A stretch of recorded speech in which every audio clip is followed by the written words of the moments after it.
Well, last week we discussed what you should be doing during this COVID crisis or pandemic between the ages of 55 and 65 as you begin to actually prepare for retirement.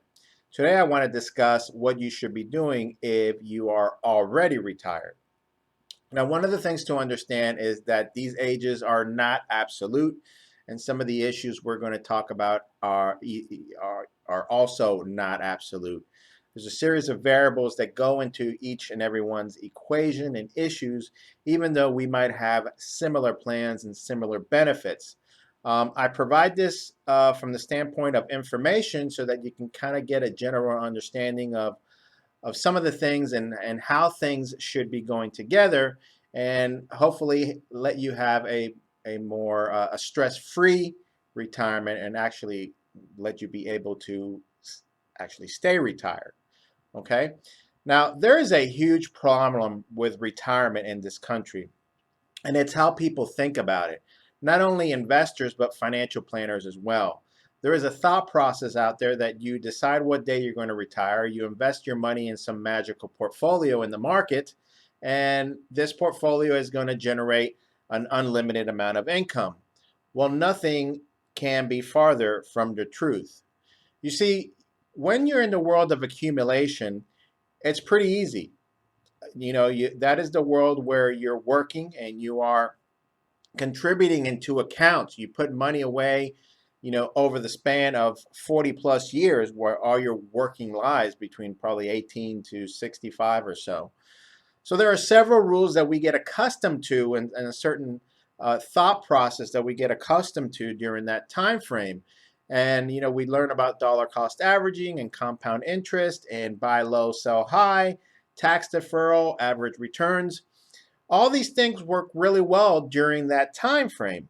However, unfortunately, when you switch into the world of distribution, some of those rules, or actually all of those rules, work in reverse and can very easily destroy your retirement if you don't plan for it correctly. At the same time, you also have a number of risks at retirement. You have longevity risk, sequence of return risk, interest rate risk, economic risks, market risk, healthcare risk, and long-term care risk, as well as others that kind of flow around that, which can also and will also destroy your retirement if you don't plan for them. And obviously, the worst of all possible risks is longevity risk.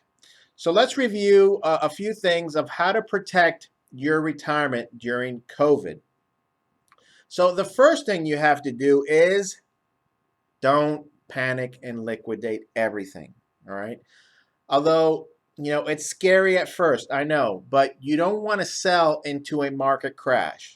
You need to resist the temptation and have some patience, but you need to begin to organize your thoughts and quite possibly look at ways to seek help on evaluating of what you were doing.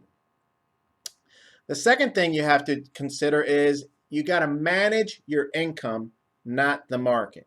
All right. The most important aspect of any successful retirement is income. A retirement without income is a crappy retirement. Okay. Chances are very low that you're going to get the COVID. However, chances are pretty high that your portfolio did get to COVID and was probably hit hard. When you combine the effects of the rapid downturn in the stock market as well as the income distribution, you're looking at a portfolio that has hit tough times and will probably be tough for it to recover unless you adjust what you're doing and you adjust your income. This is nothing new. This is what's called sequence of return risk, and it hit us back in the early 2000s when we had the market downturn from the 90s. Then it hit us again in 2007, 2008.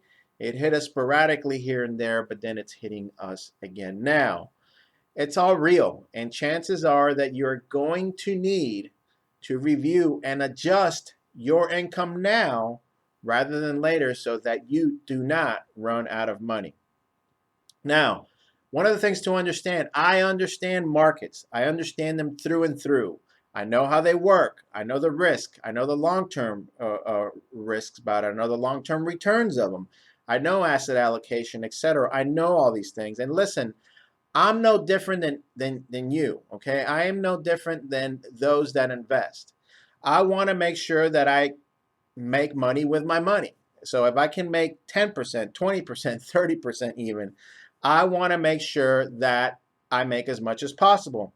But just as important, and maybe the most important, especially in retirement, is that I do not want to lose what I already have.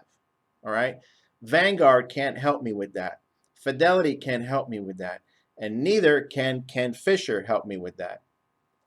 And if the market cannot guarantee my return, it's surely not going to be able to guarantee my income.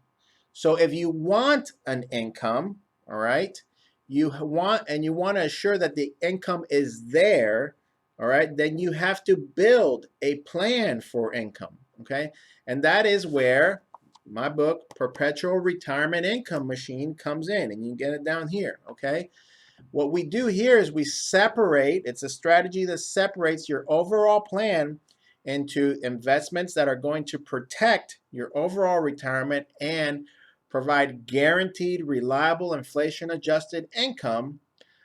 And you're going to also you're going to protect that, you're going to separate that, and then also build a portion of your investments that are for increased growth and, of course, possible income in the future. That part will have more risk. So you're separating and segregating your investments for income and growth and also time frames. The third thing that you need to do during this time frame is you have to manage the market.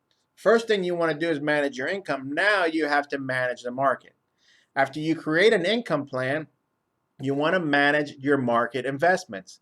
And quite often, retirees have horrible portfolios that are in the market. They're often not diversified. They're all over the place. There's no rhyme and reason to them. So this is a great time to review your allocations and usually your lack of allocations and build a better allocated managed portfolio for that portion that we intend to keep in the market. And lastly is taxes, taxes, taxes. I've told you 100 times. I'm a big proponent of paying less taxes or zero taxes if we can get away with it. Taxes are usually your first or second largest expense for many retirees. During this period, many portfolios have been hit, and they've been hit hard.